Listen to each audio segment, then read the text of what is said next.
Hi and welcome to RCKicks. We're back working on the truck, and as you can see, because of that, things are stacking up. This lot will be on the show soon.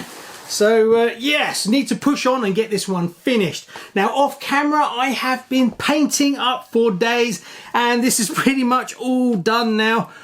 Whew, it took me a while to get everything right. I still got to wet sand the paint, but I'm trying to give it as long as possible to harden as best it can. But everything is pretty much painted up, ready to go. So on this episode, we're going to basically put all this together, get it on the truck, and call this one done. Well, phase one, because later on what we've got to do is we've got to take the MFC off, modify it, because I want to put the interior in this as well as have the sound.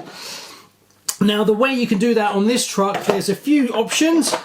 One, there's quite a lot of space up here, so I can move a few bits and pieces up here. Or two is you turn the MFC-03 up on its end and push it towards the back of the truck, right at the back of the cab. That's another way. But for now, it's been such a mammoth task. All I'm going to do is build it. So, oh, what else have I done off camera? I've also fitted the lights down here, so I have indicators at the bottom here and in the front and the back, and I sorted out some of the wiring as well to neaten up all the bits inside here that I've added. So we're pretty much finished from here to here now. I've just got to get all the cab on, sort out the lights, and then we can get on with all the other stuff that's backing up in the background, and hopefully get some more content out to you, because that's why it's been so slow. Right, let's crack on and put this together.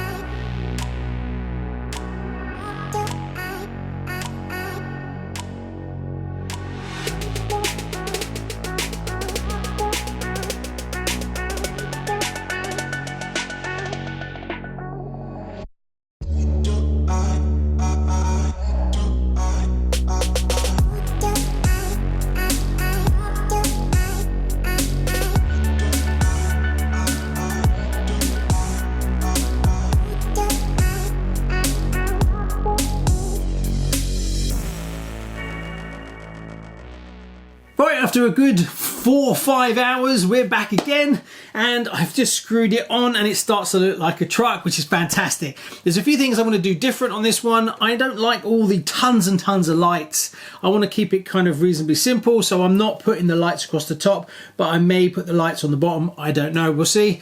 I've managed to move the speaker up into here, so it's giving me plenty of room to then take the MFC and move it up into the back and then get all the dashboard in and all that kind of stuff. Put all the aero on. No issues so far really, just a case of being very careful as you put it together that you don't scratch it. And there's a lot of bits and pieces where you glue, so you've got to wait from that point of view. So we've now just screwed on here with the 2 brackets at the front, so this all tips forward so it's tight. Now we've got to do is finish off the grille, put all the plumbing, all the lights, and then the other thing I've got to do is the wiring is actually really tight. So what I've got to do is relocate the MFC and see whether I can actually run these cables underneath the chassis and then up to give it a much cleaner look. But until I move the MFC, I honestly don't know. Otherwise I'll have to get some little extension cables as well. But it's coming along, so we crack on and see if we can get it put together.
So it's another day for me. Yes, this build is definitely done in days and not in hours.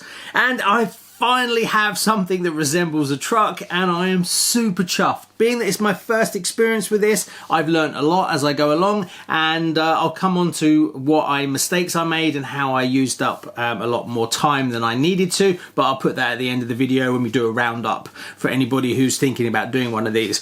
Right, what happened? Well, we put all the bits together, we connected it all up, and I'm super happy with it. Now the front all tips, but if you want to get access in there properly, you've got to take it all off, which is a bit of a faff. You have to take the front bumper off, otherwise you can't tip this bit forward, which I didn't know. I thought you could still tip it all the way out, but it's only 2 screws to take the bumper off, so not so much of a problem. We've still got to do the decals, so I've still got to cut those out and stick those on. Another thing being that it's the only truck I've ever built, I wasn't sure about the colouring and how fussy it was going to be. What I'm looking at now, I'm a big fan of the two-tone kind of colour, so we're going to paint the rear fenders in the same kind of grey colour. It's reasonably easy to do, and I think that will tie in this part of the truck with the rest of it. The red stripes, again, I'm quite happy with. They work really well, and it's all looking kind of neat and tidy, and everything's working. All the lights are plumbed in as well.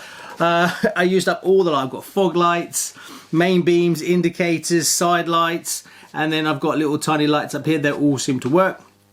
The only ones I want to add are these little tiny ones down here. I want to actually make those work as well. Also, I've got to program up the controller because I want to be able to turn on some lights by flicking a switch, so I want to do that. So I've got to do that, sort out what I need to do to get that to work. I can get it to flash the headlights, that's inside the MFC, but I want to have a button to turn on certain lights, so I'm not sure if I have to add something like a remote trigger for that or what. I honestly don't know. I'll have to look into that a bit further on. So that's pretty much what we've got to do, so let's crack on and get it done.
So after days and days and days, we finally have an almost finished truck. Yeah, nothing's ever finished, is it, right?